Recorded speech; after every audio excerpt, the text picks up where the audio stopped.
তো চলে আসলাম আমাদের চতুর্থ অর্থাৎ 4 নম্বর সাইট সিন বুধা নীলকণ্ঠ টেম্পল। তো বুধা নীলকণ্ঠ টেম্পলের সামনেই কিন্তু খাবার দাবারের দোকান রয়েছে। তো আমরা কিন্তু বুধা নীলকণ্ঠ টেম্পল দেখে আমাদের লাঞ্চ সেরে নেব, কারণ অলমোস্ট ঘড়িতে 2:30 বাজে। তো চলো আগে দর্শন করে আসি, তোমাদেরকেও দেখিয়ে নিয়ে আসি। এই হচ্ছে বুধা নীলকণ্ঠ টেম্পলের এন্ট্রান্স। বুধা নীলকণ্ঠ টেম্পল,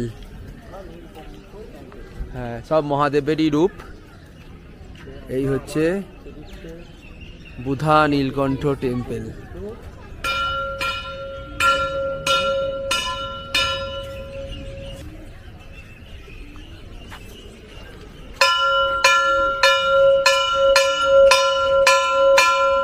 तीन बार बजाता है, 3 बार।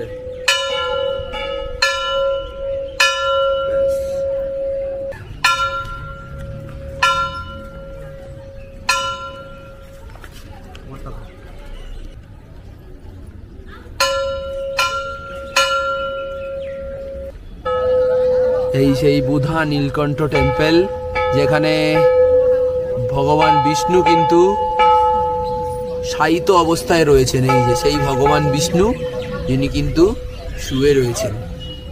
এই সেই বুধা নীলকণ্ঠ টেম্পল।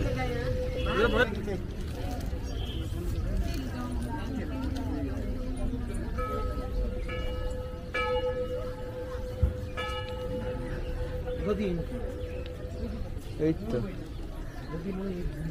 এটা দিয়ে